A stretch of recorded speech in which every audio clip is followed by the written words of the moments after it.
الرحمن الرحيم. السلام عليكم ورحمة الله وبركاته.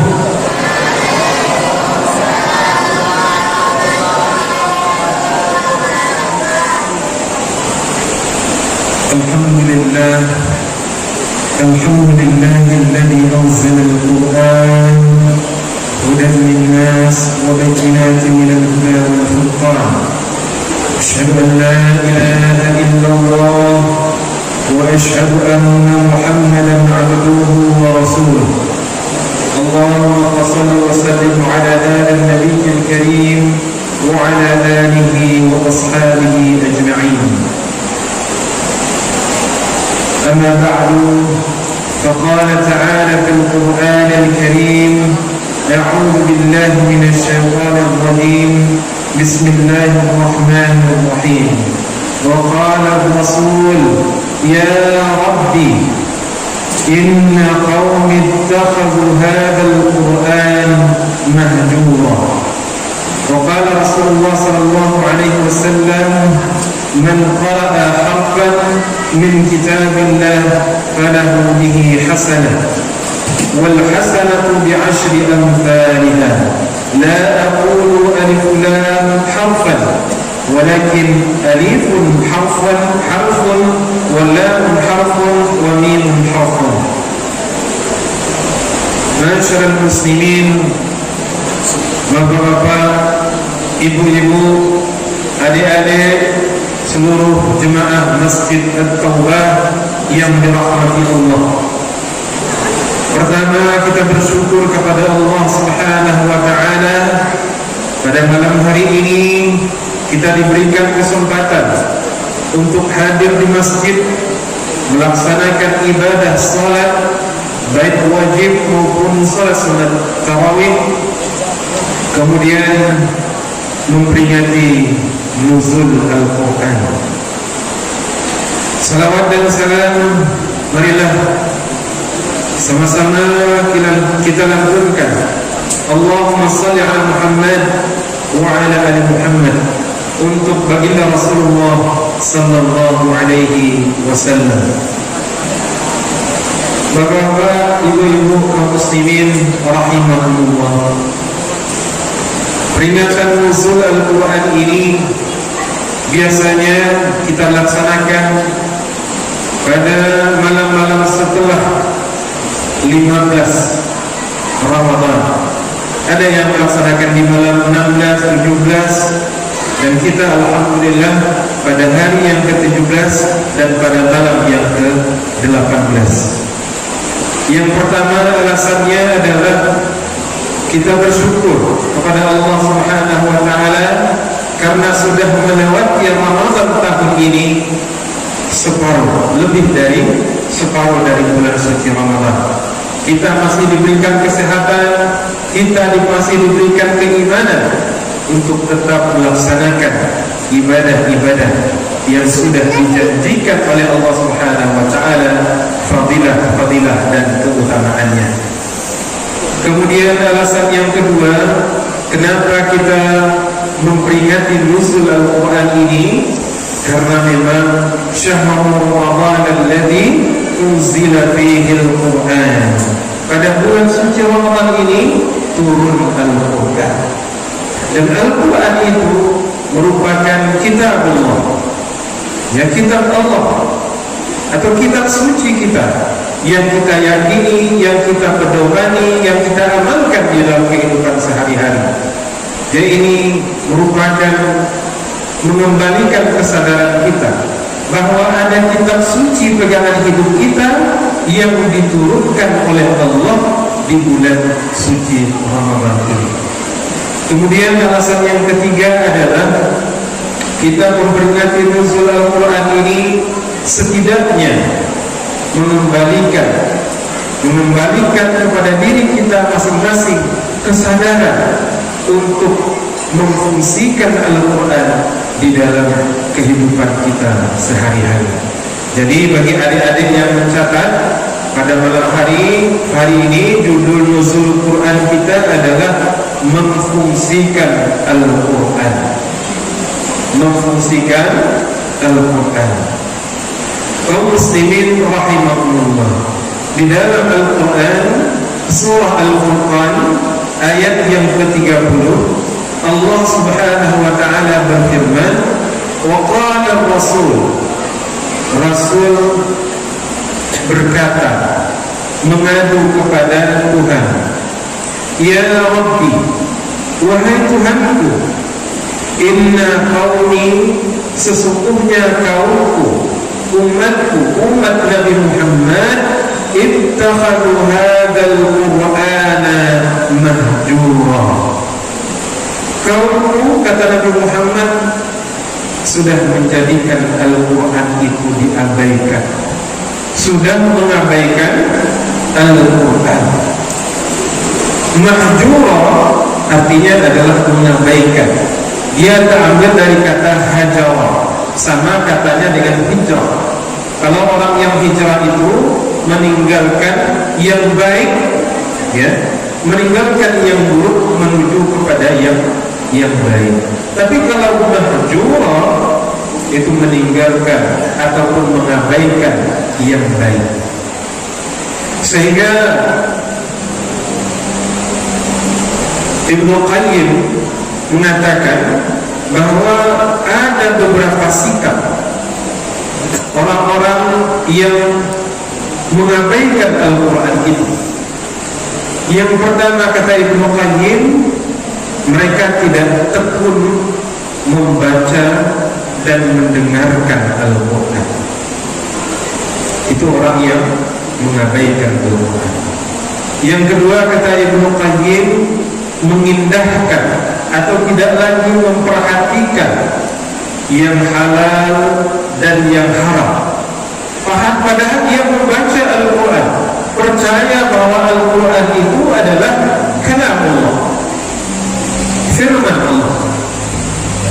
Kemudian yang ketiga, tidak menjadikan Al-Quran sebagai rujukan ataupun sebagai pedoman, apakah di dalam menetapkan hukum, apakah di dalam aktivitas ataupun aturan di dalam kehidupan dan seterusnya.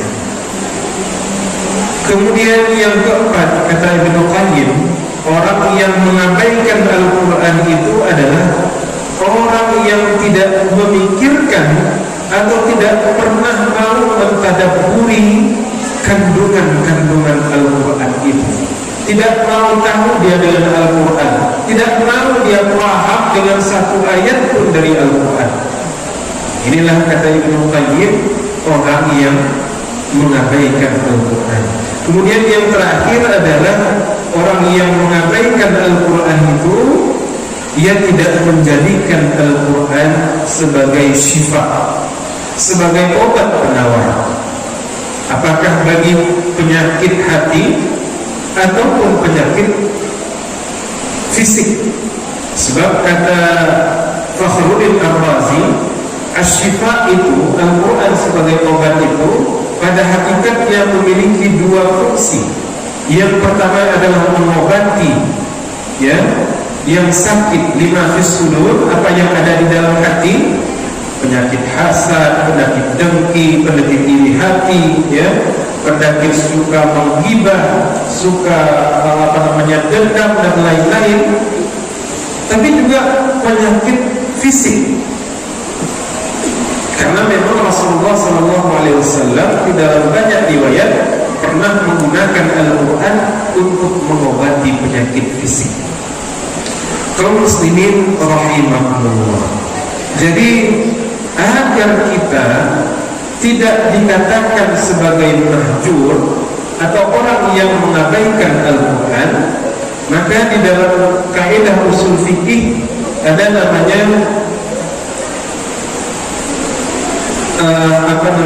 pemahaman terbalik yang disebut dengan,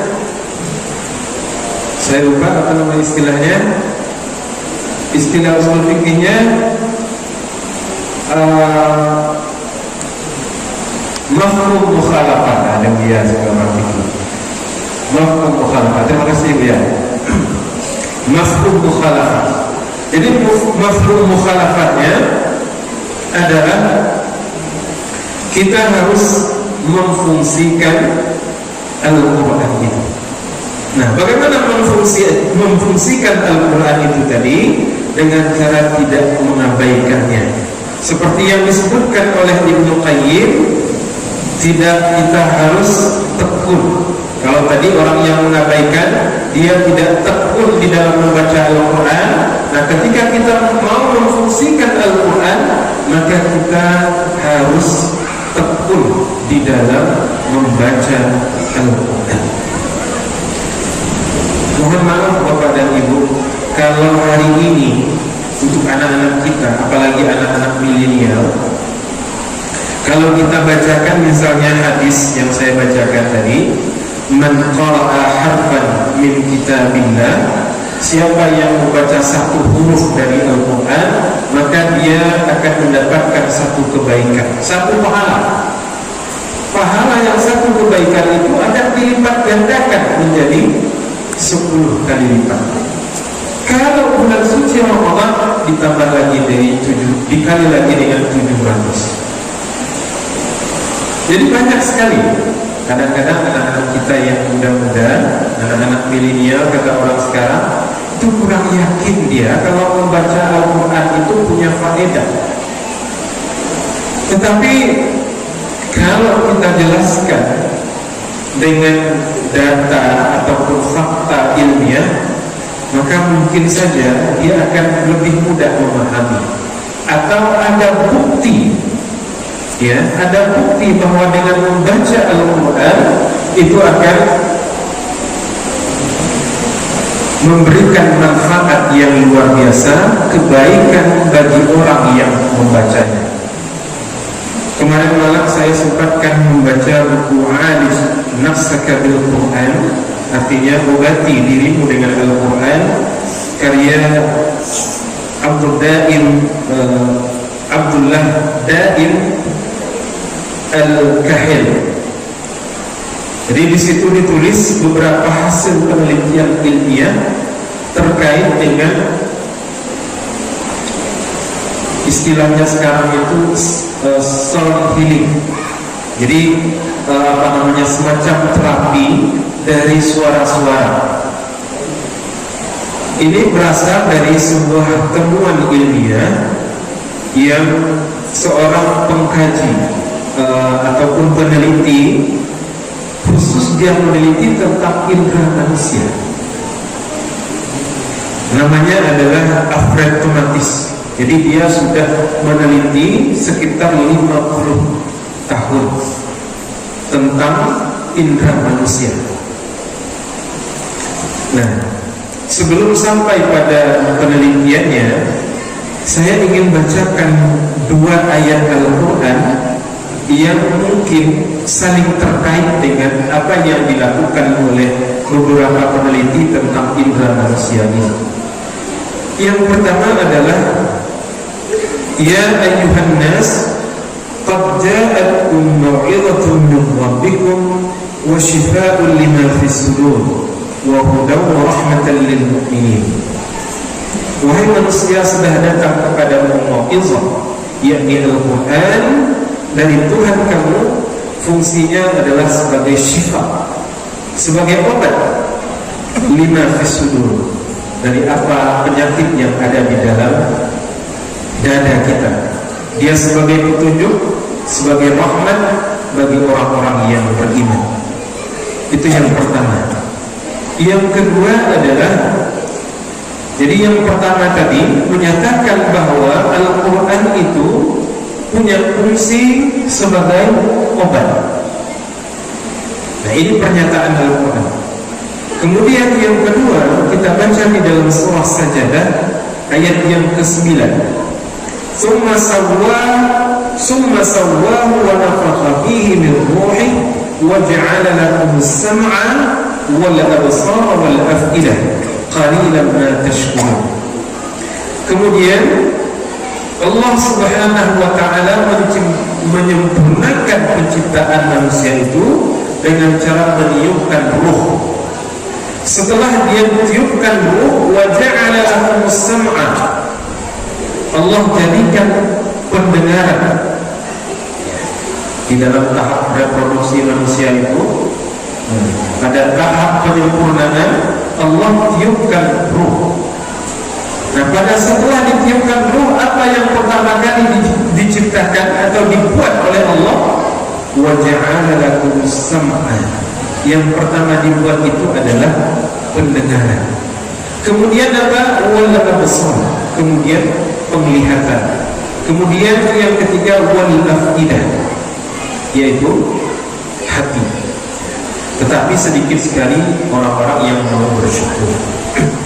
Jadi dari ayat ini kita ingin mengambil bahwa yang pertama diciptakan oleh Allah setelah penyempurnaan ciptaan itu adalah indera pendengaran. Jadi apa khasiatnya? Kenapa indera pendengaran yang diciptakan terlebih dahulu? Bukankah untuk hidup itu kita makan? Kenapa tidak mulut dulu? Bukankah untuk hidup kita itu bernafas? Kenapa tidak hidup dulu? Tetapi yang pertama diciptakan adalah pendengaran. Nah, kita coba lihat hasil beberapa penelitian yang diungkapkan di dalam buku Alij Nafsaka bil Quran itu. Yang pertama disebutkan bahwa indera pendengaran adalah indera terpenting bagi manusia. Telinga mengatur sistem saraf manusia. Saraf pendengaran berhubungan dengan seluruh jaringan yang ada di dalam tubuh kita, apakah otot ataupun indera ataupun organ tubuh yang ada di dalam hati, jantung, kemudian ginjal dan lain-lain, itu semuanya diatur oleh ada hubungannya dengan telinga itu. Kemudian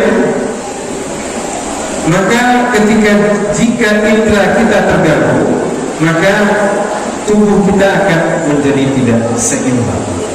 Jadi kemudian penelitian ini belum selesai, ternyata dilanjutkan oleh seorang ilmuwan yang bernama Hans Jenny. Hans Jenny ini mengatakan bahwa suara berpengaruh terhadap materi dalam tubuh dan mampu memperbaiki materi-materi yang sudah rusak. Jadi yang dimaksud dengan materi di sini adalah sel tubuh manusia. Jadi masing-masing kita ini punya miliaran sel yang ada di dalam tubuh. Nah, itulah yang membuat kita menjadi sehat. Kalau ada bapak-bapak yang atau ibu-ibu atau saudara kita yang agak sakit, ada yang kena stroke misalnya, itu ada masalah dengan sel yang ada di otaknya. Nah, kaum muslimin, kita lanjutkan. Nah, ternyata ditemukan oleh Hans Jenny ini bahwa sel tubuh itu bergerak, dia mengeluarkan sinyal-sinyal tertentu. Dan dia memiliki suara-suara tertentu, khas suara-suaranya. Kemudian beberapa peneliti berikutnya seperti Fabian, ya, dia seorang ilmuwan dan juga musisi. Dia coba ambil sampel darah orang, ya, sampel darah orang, kemudian dia berikan semacam suara-suara tertentu. Ternyata sel yang tadinya bergetar, itu memberikan respon terhadap suara yang diberikan dari musik. Ada responnya. Nah, kemudian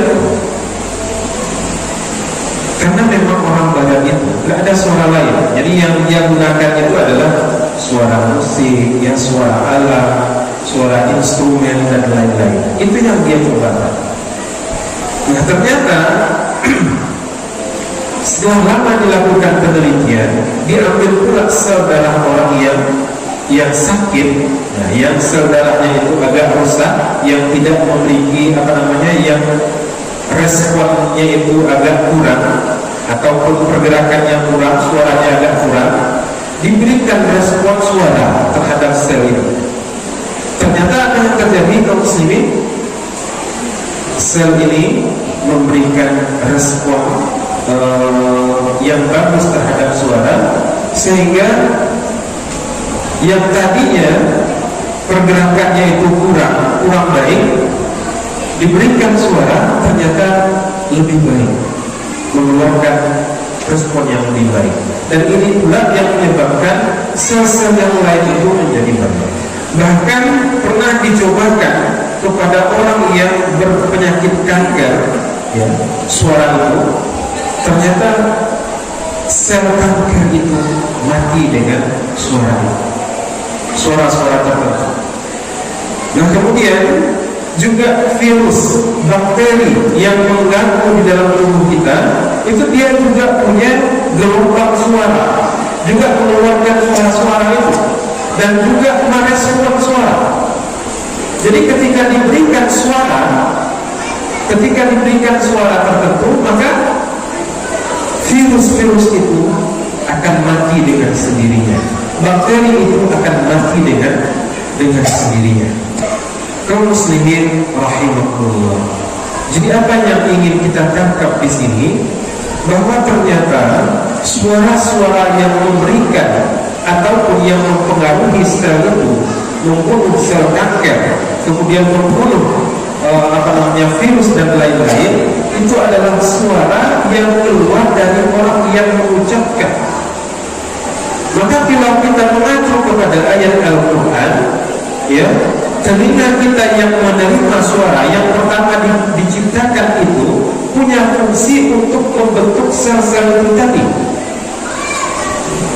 Jadi anak-anak kita yang masih di dalam kandungan, dia mendengar dari luar, merespon, sehingga pertumbuhan selnya akan menjadi baik. Nah, jadi pertanyaan kita tentu, suara apa yang lebih bagus yang dapat memberikan obat berdasarkan keyakinan kita terhadap Al-Quran? Tentu suara ketika kita membaca Al-Quran. Jadi kesimpulannya sederhana Bapak Ibu. Orang yang rajin baca Al-Quran, orang yang terus baca Al-Quran, maka dia punya kecenderungan untuk sehat secara jasmani. Kaum muslimin rahimakumullah. Kalau kita pahami lebih jauh lagi, syifa itu berbeda dengan dawa.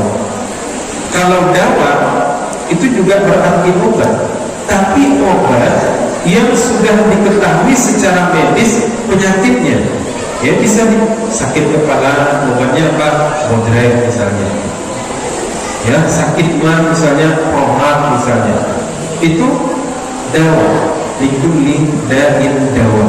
Setiap penyakit ada obatnya. Jadi itu adalah obat yang terkait dengan yang mampu dideteksi secara medis.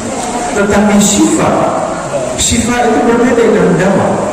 Syifa itu adalah obat bagi penyakit yang tidak bisa dideteksi secara medis. Ini kata sebagian ulama. Apakah itu? Ya tentu ini mengarah kepada penyakit-penyakit hati. Tetapi menurut ulama yang lain juga menegaskan bahwa syifa itu tidak hanya terkait dengan yang tidak bisa dideteksi secara medis, tetapi juga mampu mengobati hal-hal yang bisa dideteksi secara medis. Buktinya apa? Saya beberapa hari kemarin itu membaca beberapa hasil penelitian Bapak Ibu. Kalau kita lihat, ada sebuah penelitian yang dilakukan di RSUD Cengkareng tahun 2018. Itu dia menguji 35 orang, ya, untuk mengetahui penurunan diabetes mellitus atau gula darah, penyakit mulut. Nah, dari 35 orang ini diambil sampel darahnya, kemudian diukur di laboratorium berapa tingkat gula darahnya. Kemudian selama seminggu Bapak Ibu mereka ini rutin diperdengarkan ayat Al-Quran, murattal Al-Quran. Kalau tidak salah yang diperdengarkan itu adalah surah Ar-Rahman, 15 menit pagi, kemudian 15 menit sore, rutin. Setelah itu apa yang terjadi? Memang terjadi penurunan gula darah secara drastis. Kemudian juga dilakukan penelitian itu tahun 2020 kemarin di RSUD kita, di RSUD daerah Hasidin Padang. Itu diambil sampai 32 orang, kemudian diukur juga berapa gula darah sebelum dia dites. Jadi diambil sampel darahnya, diukur, kemudian disampelnya tidak satu orang, ada 32 orang. Kemudian setelah diambil sampel darahnya, diminta mereka itu untuk membaca dan mendengarkan murattal Al-Quran. Setelah itu diukur lagi sampel darahnya. Apa yang terjadi Bapak Ibu? Terjadi penurunan. Jadi apa ibu-ibu yang sakit-sakit gula, untuk menurunkan gula darah itu salah satunya adalah dengan cara membaca Al-Quran. Ada lagi penelitian tentang hipertensi, orang yang darah tinggi, juga diuji dengan yang sama. Diambil, diukur berapa tensinya, kemudian disuruhnya baca Al-Quran. Sudahnya baca Al-Quran, diukur balik tensinya, ternyata turun. Kemudian ada juga penelitian terhadap ini yang saya baca saja, mungkin masih banyak penelitian yang lain, pengaruh terapi murattal terhadap denyut nadi dan pernafasan pada bayi dengan berat badan lahir rendah. Jadi ada bayi itu yang berat badannya kurang dari 2,5 kg, itu dianggap rendah dan dianggap memiliki potensi untuk mengidap penyakit yang lain. Kemudian ini didengarkan kepada bayi itu murattal Al-Quran. Nah, apa yang terjadi Bapak Ibu dan kaum muslimin? Ternyata murattal Al-Quran yang diberikan kepada bayi ini menjadikan tingkat pertumbuhannya menjadi semakin baik. Kaum muslimin rahimakumullah, ini adalah bagian dari contoh ketika kita memfungsikan Al-Quran sebagai obat. Dan Al-Quran sudah nyata-nyata menyatakan bahwa dia adalah obat bagi kita semua. Kaum muslimin rahimakumullah, masih banyak fungsi-fungsi Al-Quran. Apakah itu sebagai petunjuk, apakah itu sebagai pembeda antara yang hak dan yang batil, apakah itu sebagai rahmat bagi orang-orang yang beriman, apakah itu sebagai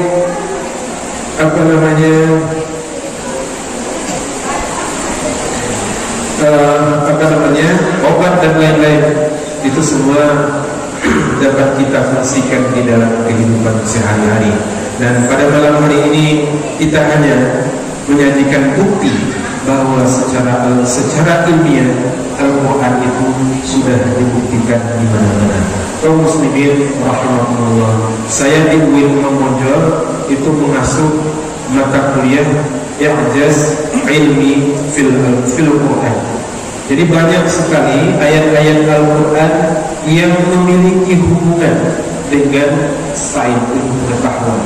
Jadi hari ini Al-Quran ataupun pembelajaran tauhid itu tidak lagi melalui cara-cara yang konvensional. Memang kita masih butuh, misalnya iman kepada Allah, iman kepada Rasulullah. Tapi untuk memperkuat itu, maka harus ada data-data ilmiah, sehingga kaum muslimin ataupun anak-anak kita yang milenial itu bertambah yakin dia dengan Al-Quran, bertambah yakin bahwa Allah itu maha kuasa di dalam menurunkan Al-Quran dan menjadikan Al-Quran itu berfungsi bagi kita umat manusia. Barangkali itu saja ceramah nuzul Quran kita pada malam hari ini. Banyak billahi taufiq wal hidayah. Wassalamualaikum warahmatullahi wabarakatuh.